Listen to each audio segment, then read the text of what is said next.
Hello everybody, it's TMOG 217. Welcome to a LEGO Star Wars set review. Take a look at set number 75335, BD1. This is a set that released on August 1st of 2022, contains 1,062 pieces, one minifigure, and is based on Jedi Fallen Order, but you could argue it also could be based on Star Wars Jedi Survivor with the new game coming out as the time of this recording. So anyway, let's have a look at the build, shall we? Alright, so here is the build, and honestly, it was a very interesting build process. A little frustrating, but that's mainly because of my own stupidity. So it's a very sturdy droid build, overall. You do have some posability with it, because you can move the legs about, like, maybe that far before you're starting to run into some issues. You see, the back part of the foot there doesn't want to stay put in terms of when you try and pose it. It's not a very sturdy connection point, unfortunately. There is ways where you can modify it so the back heel could support more weight, but it just can't. It'll break if you put any more weight than, say, maybe that. So that's okay, I guess. You can kind of make it look like it's walking, but it's just that heel's getting a lot of stress on it, honestly. So I don't know. Kind of wish that there would have been like a ratchet joint in the leg right there, because it looks like there could have been, but I guess for stability issues there wasn't. So this is what you're stuck with, is a leg that can go technically all that far, but technically not. It does have a butterfly joint technique going on for it, where you can display it with the legs spread out like that, which looks kind of cute. I'm assuming this is how it can look in game. Overall, the color scheme looks like it fits with what is shown for the character in game. And overall, really well put together. I'm just, again, trying to keep in the mindset this is meant to be for display only and not play. It's okay. It's okay. You can move the head about up that far, as well as down that far. Now, one complaint, or I guess critique, that I wish would have been a thing with this set is if you could move this head from side to side, because you just can't. But it can tilt it from side to side. But it just, I would like if there would have been some way where you can move it from left to right.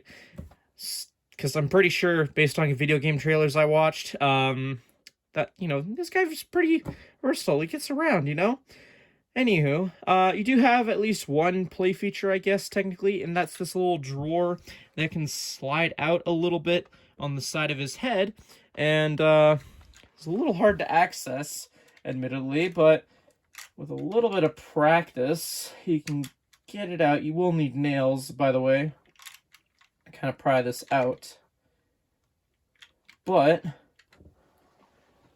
you got a little thing that I'm assuming is health packs. Definitely looks like it could be health packs, because if memory serves correctly, in the game the droid also helps you find stuff, get at areas, and also dispenses health. So yeah, I don't know, just there's not really a whole lot else to mention about this droid, other than like maybe you could swap this out for coloring, and I'll mention why you could probably do that in a minute here when we have a look at the plaque and minifigure.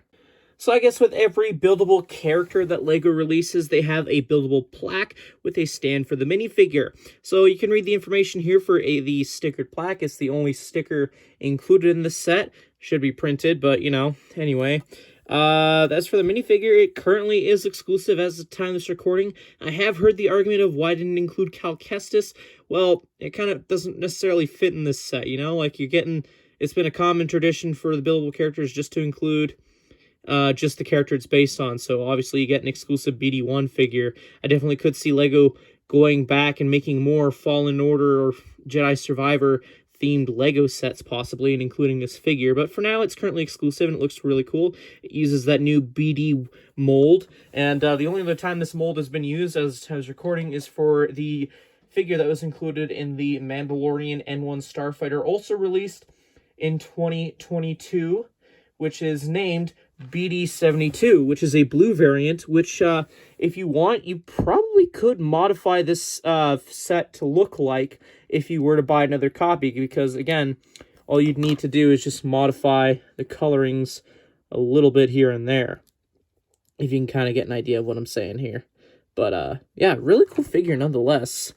Anyway, let's have a look at what else this set includes. Taking a look at the instructions included in this set, you got a, not the best 3D rendering, but yeah, QR code if you want to build the set digitally via their app, which they advertise a lot. Anyway, you do have a progress bar of the minifigure, which you guys know pleases me. I like it. If there's an included minifigure, the progress bar better be of that minifigure. And I like that they're trying to have some consistency. But yeah, this part kind of got me a little confused with the whole legs. It uses some Technic bits to it, so just be cautious. Pay attention with this. Anyway, pretty straightforward building instructions besides that. Flipping all the way to the back, though, you have the completed model. And then just flipping the page, it advertises other 2022 LEGO Star Wars sets. A parts listing that goes on for a few pages. And then a win at the back. In terms of extra parts, this is all that I got in my copy of the set. Overall, for 130 Canadian, it's a little bit much, but I feel like I would have been more comfortable paying like maybe $100 flat for this. Sure, you get an exclusive minifigure and a pretty cool build that you could probably customize if we're being honest here. But again, with the whole thing on the heel falling apart whenever you try and like make it look like it's running, which is a key thing from what I've seen in the media that this character or droids like it have appeared in. It's kind of like a thing that you'd want to try and do, and you just really can't.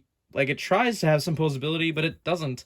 Like, at the very least, make the head swivelable, you know? Like, make it so you can twist it from side to side. At the very least. Come on, LEGO.